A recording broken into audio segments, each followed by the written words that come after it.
भारत संग चल रहे तनाव और चीन के साथ बढ़ रही मालदीव की दोस्ती के बीच अब अमेरिका भी एक्शन में आ गया है।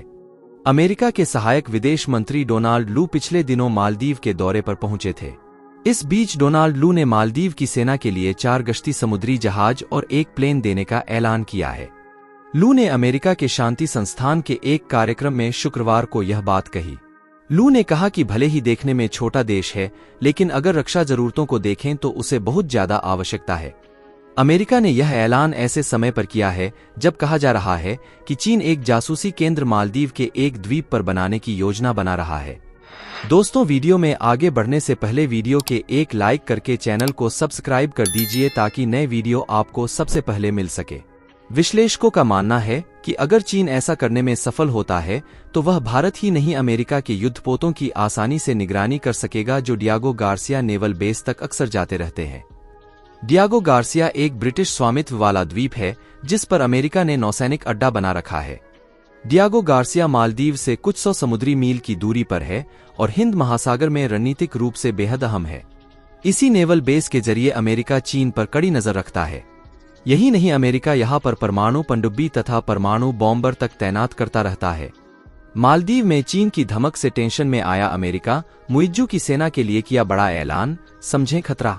भारत के पड़ोसी देश मालदीव में चीन की बढ़ती धमक से अमेरिका भी टेंशन में आ गया है। अमेरिका के सहायक विदेश मंत्री डोनाल्ड लू ने मालदीव को 4 गश्त लगाने वाले जहाज देने का ऐलान किया है। अमेरिका का नेवल बेस मालदीव से कुछ 100 समुद्री मील की दूरी पर है।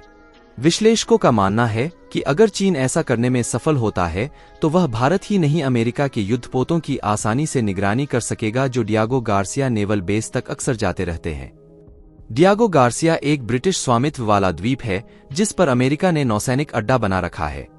डियागो गार्सिया मालदीव से कुछ 100 समुद्री मील की दूरी पर है और हिंद महासागर में रणनीतिक रूप से बेहद अहम है।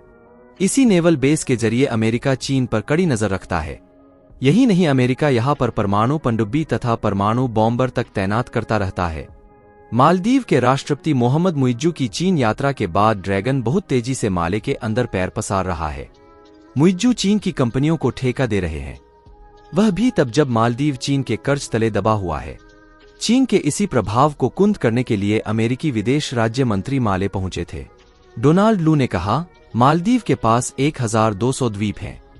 उसका क्षेत्रीय इलाका 53,000 वर्ग किलोमीटर का है। यह फ्रांस के आकार का है। इस लिहाज से मालदीव एक विशाल देश है। हम मालदीव को एक छोटा देश समझते हैं, लेकिन अगर रक्षा जरूरतों की बात करें तो यह बहुत ज्यादा है। डोनाल्ड लू ने कहा कि इतने बड़े क्षेत्र की संप्रभुता की रक्षा के लिए प्रौद्योगिकी, प्रशिक्षण और उपकरणों के कार्यान्वयन की आवश्यकता है। इसे पूरा करने के लिए अमेरिका ने मालदीव को वास्तविक समय के वाणिज्यिक उपग्रह डेटा के साथ साथ गश्ती नौकाओं और विमानों को प्रदान करने के प्रयास शुरू किए हैं। लू ने घोषणा की कि मालदीव की नौसेना को 4 गश्ती नौकाएं प्रदान की जाएंगी और एक विमान देने पर चर्चा चल रही है क्योंकि ये संसाधन क्षेत्रीय सुरक्षा के लिए महत्वपूर्ण है। इस बीच मालदीव सरकार ने अभी इस बात की पुष्टि नहीं की है कि अमेरिकी सरकार गश्ती नौकाएं प्रदान करने पर सहमत हुई है या नहीं। इंडोनेशिया में हुए चुनाव में प्रबोवो सुबियांतो सबसे ज्यादा वोट पाकर जीत गए हैं। प्रबोवो सुबियांतो अभी रक्षा मंत्री हैं और भारत के साथ दोस्ती के बड़े पक्षधर हैं। यही नहीं, वह भारत से ब्रह्मोस मिसाइल खरीदना चाहते हैं। भारत की मिड डे मील योजना को अपने देश के स्कूलों में लागू करना उनका प्लान है। जकार्ता, दुनिया के सबसे बड़े मुस्लिम देश इंडोनेशिया के नए राष्ट्रपति प्रबोवो सुबियांतो चुने गए हैं। विशेषज्ञों के मुताबिक सुबियांतो के सत्ता में आने के बाद अब भारत के साथ रिश्ते और मजबूत हो सकते हैं। इंडोनेशियाई राष्ट्रपति चुने गए सुबियांतो देश के रक्षा मंत्री रह चुके हैं और विशेषज्ञों के मुताबिक भारत के साथ रक्षा संबंधों को वह मजबूत करना चाहते हैं। सुबियांतो ने फिलीपींस की तरह से ही भारत की सुपरसोनिक क्रूज मिसाइल ब्रह्मोस को खरीदने की इच्छा जताई है। यही नहीं, सुबियांतो अब इंडोनेशिया के स्कूलों के अंदर भी मिड डे मील योजना को लागू कर सकते हैं। सुबियांतो की तुलना पीएम मोदी से भी हो रही है, जिन्हें अमेरिका ने लंबे समय तक वीजा नहीं दिया था। हालांकि अब राष्ट्रपति बनने के बाद सुबियांतो आसानी से अमेरिका जा सकेंगे। इंडोनेशिया के नए राष्ट्रपति भारत संग दोस्ती के इच्छुक। अमेज़न पर next gen fashion store, trendy कपड़ों की खरीदारी। सुबियांतो ने साल 2014 और साल 2019 में राष्ट्रपति चुनाव लड़ा था, लेकिन उन्हें जीत नहीं मिल पाई थी। इस बार इंडोनेशियाई सेना के स्पेशल फोर्सेस के कमांडर रह चुके सुबियांतो को इस बार इतने वोट मिल गए हैं कि वह आसानी से राष्ट्रपति बन जाएंगे। सुबियांतो सेना से रिटायर हैं और पड़ोसी भारत के साथ मजबूत रिश्तों की वकालत करते हैं। भारत और इंडोनेशिया की समुद्री सीमा मिलती है। साल 2020 में कोरोना संकट के बाद भी सुबियांतो भारत के दौरे पर आए थे और रक्षा मंत्री राजनाथ सिंह से मुलाकात की थी।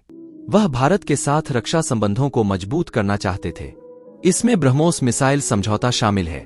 राजनाथ और सुबियांतो ने रक्षा संबंधों को मजबूत करने पर जोर दिया था और इसमें भी खासतौर पर समुद्री इलाके में शामिल थी। दोनों देशों की सेनाएं ट्रेनिंग और अभ्यास करती रहती हैं। अगर ऐसा होता है तो फिलीपींस के बाद इंडोनेशिया ऐसा दूसरा देश होगा जो ब्रह्मोस मिसाइल खरीदेगा। इस सुपरसोनिक क्रूज मिसाइल को भारत और रूस ने मिलकर बनाया है। भारत और इंडोनेशिया में भारतीय ब्रह्मास्त्र की खरीद को लेकर बातचीत हो चुकी है। विशेषज्ञों के मुताबिक सुबियांतो भारत की बहुत सफल मिड डे मील और दूध योजना को अपने देश में स्कूलों लागू कर सकते हैं। सुबियांतो ने चुनाव प्रचार के दौरान इसका कई बार उल्लेख किया था। सुबियांतो के भाई हाशिम देश के बड़े उद्योगपति हैं और उनके भारत में काफी ज्यादा बिजनेस संबंध है।